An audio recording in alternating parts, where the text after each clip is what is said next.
Hello and welcome. My name is Rashim Mogha and I'm your host for this Empowered Women of the World podcast. A podcast where we talk about technology, leadership and success. Welcome to season 2. The eWOW 2021 Virtual Summit was a huge success. Empowering keynote, 14 sessions, eWOW awards, a job fair and networking session, followed by 6 months of free learning from Skillsoft. It was truly an event designed for success. Shweta and I took a pause for a month to take care of our near and dear ones fighting COVID in India. I'm happy to be back and to connect with our audience, which is now in over 50 countries. Last month has been foggy for me. Taking things one day at a time, I found myself overwhelmed with all the things that I had to do, but didn't know how to get started. Now, in talking with my network, I realized that I'm not alone. We are all overwhelmed these days. Most of us are still working from home due to the pandemic, and as such, our days and night, work and personal boundaries have blurred. Ever had that strange foggy feeling where there's so much that needs to be done and you don't know where to begin? Well, that's exactly what we're going to talk about today. How to get things done. Now, interestingly enough, when I started thinking about it, I realized that there are various methodologies on how to get things done. There are many schools of thought. Now, after much trial and error, I have now fine-tuned a method that works for me to get things done, and I will share that process with you today. My process has 3 steps: to capture, to clarify, and then to do, delegate, or defer. So let's talk about these steps. Now, the first step in the process is to capture what needs to be done. This can be done by making a quick list of all the things that you need to do.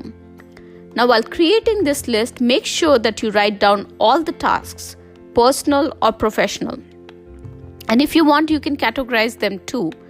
But the goal is to get that list from your brain onto a paper or onto a system which is not your brain.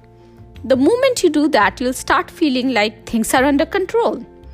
Now, you might ask, is there a tool that I should use to make this list? The tools that work best for me are pen and paper. I use the basic tools, but I must say, I usually go fancy with my notebooks and pens. So I have realized that the moment I start capturing this list, the moment I start downloading that list from my brain onto a piece of paper, clarity starts setting in. And that is just so helpful when you have a fogged brain like I do. So that creating that list really helps me. Once you have captured all the tasks, the next step is to clarify. Most often, you will still have some thinking or decision making about the things that are on your list or tasks that are on your list. For example, I might have creating a strategy for new product line on my captured list. That might be a task. But what do I need as a starting point to create this strategy? I need to clarify that, which means I either need some time with myself to think through what the strategy is going to look like, or I need to spend time with my team to get answers before I can start working on that strategy. Or I might have a personal task on the list in terms of organizing my closet. And because my husband and I share the closet, I might want to have a further discussion with him in terms of how he wants to arrange his side versus how I want to arrange my side, so that we have a common understanding of how much space is available to both of us. So that is the clarifying step. Now, sometimes when you clarify, you might realize that there's no actionable which is immediate. There's no action required immediately. And that's fine, So what you need to do is just add a revisit date to it and move on. The goal is to have an action for everything so that it doesn't go back to your mind and create that fogginess again. So once you clarify things, then you need to come to the third step. So you have captured, you've clarified, Now, the third step is to act on it, which is either do, delegate, or defer. So let's talk about that a little bit more. Here is the golden 2-minute rule that I follow. If it takes less than 2 minutes to do, then do it now. I immediately act on it. If it's a quick email that I need to send, or a quick ping, or if it is just arranging the little area that I have on my nightstand with too much stuff, if it takes less than 2 minutes, I'll do it then. If you know that it will take more than 2 minutes and can be done by others, then delegate that. And then that delegation process might either take you 2 minutes in terms of sending a quick email to somebody saying, hey, can you take this on?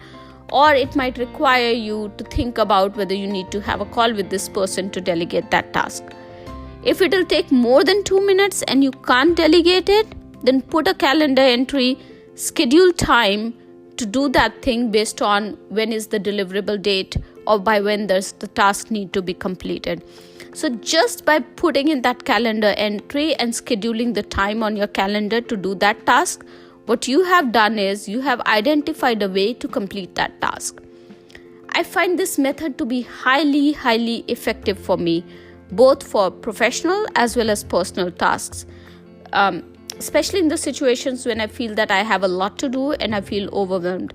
I specifically know that when we were doing our taxes and when I had to collect all that paperwork that I needed for my CPA, plus my work, plus kids' homework and everything else going on at home, I was really feeling overwhelmed. And going through this process weekly just helped me clarify it to myself, get rid of that feeling of overwhelming feeling that I had, and basically defog my brain to an extent.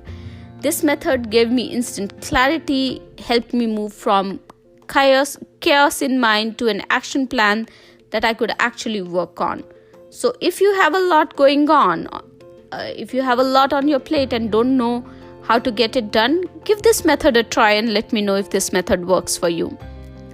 And today's resource for you is the link to the eWOW 2021 Virtual Summit recordings through our eWOW learning platform. The link is in the show notes below. As always, thank you for joining me today, and thank you for loving, liking, supporting, and sharing the podcast. Remember, sharing is caring. I look forward to seeing you again in our next podcast. Till then, keep empowering the world.